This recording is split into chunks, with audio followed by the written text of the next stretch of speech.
What's going on, guys? Unknown Player here, and today we're going to be talking about supply drops and elite weapons in Black Ops 3. Some info that we've got confirmed, and also my opinions on what I'd like to see. And of course, I want to know your thoughts in the comment section if you want to see supply drops return, elite weapons, variants, etc. So leave those thoughts down below in the comment section. I'll look forward to reading those. But first off, Von der Haas confirmed there will be no variants with stat changes in Black Ops 3. Cosmetic stuff only. There's a Gunsmith in multiplayer where you can basically build your variant, and that combines making your own camo and also building your attachments on that weapon. If you don't know, you can put 6 attachments in total on your primary weapon in Black Ops 3 multiplayer. One of those is always going to be a sight, so 5 normal attachments plus a sight, 6 in total, which is insane. 6 attachments on a weapon has never been seen before. 3 was normally pushing the boundaries, but in this game you can put 5 normal attachments plus that sight, which is even going to be like a red dot or ACOG sight. And also you can save that weapon as a selectable preset called a variant. So that is how you build your own variant, and that is why the term variant will be heard a lot in Black Ops 3, but it's not the same as an advanced warfare variant.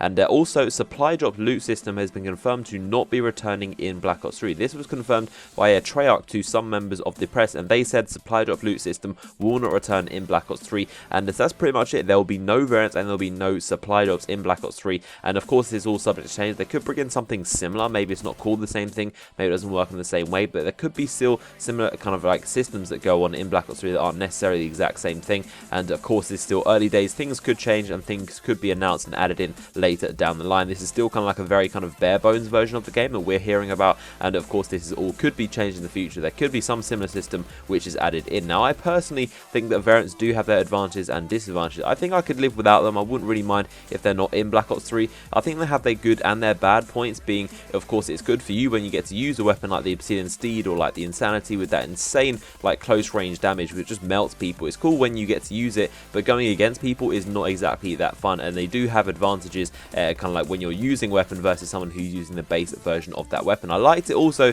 because it added that characteristics kind of aspects to weapons, because like I said before, there wasn't just one BAL 27 weapon. There was the BAL, and then you had an elite version like the Inferno, which is pretty much like an SMG version of the BAL. It had its increased fire rate. It wasn't really too good at long ranges, but at close ranges it was a very good weapon. It's basically like an SMG version of the BAL with that fire rate. Now we have another weapon like the Obsidian Steed, which is like a long range assault rifle version of the BAL. It's got that plus damage at medium range, so if you kind of put a little bit of space between you and your enemy, you're going to be killing people in 3 shots, whereas it's normally a 4 shot with the original BAL. So they have their advantages and disadvantages, I think, and I think it added a lot of variety for that same reason. I really liked the whole variant idea, and on top of that they looked really cool. Some of them were like really cool, like gold and silver, and they had like these vintage like wooden parts which kind of looked very unique to the weapons, and it's cool to see weapons in like different lights. Weapons like the steel bite with that pink and gold feel to it, I thought that looked really cool. And on the other hand, there were some weapons that are kind of verging on being overpowered. You could literally get an advantage if you have, say, a normal BAL and an Obsidian Steed.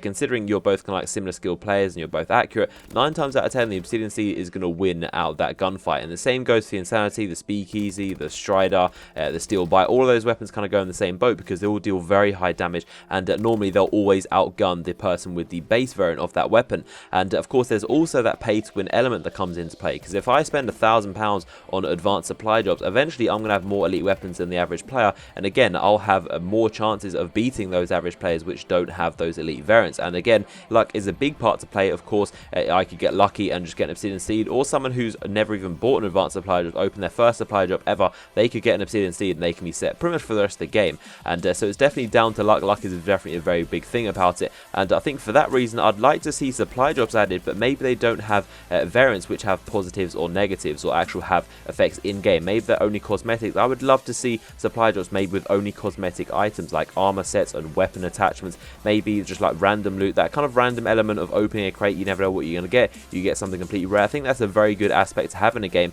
And if they put only camos in there or cosmetic things, maybe if they put unique attachments, say like a red dot sight that has different reticles or looks different, or maybe like a laser sight that has a green laser or a blue laser instead of the traditional red one. I think that kind of aspect of I got a rare item really increases kind of like how fun the game is to play. And I think supply drops were very successful in that aspects because people really enjoyed kind of getting these rare items, and it made some weapons kind of like legendary. Like everyone knows what the Obsidian Steed is and the Speakeasy are. They're all like very popular weapons. So those are just my thoughts on supply drops and elite variants in Black Ops 3. Let me know your thoughts in the comment section below. If you enjoyed the video, give it a like, rating, subscribe for future Black Ops 3 videos. Got a ton more on the way, and I hope you enjoyed the video, and I'll see you guys on the next one.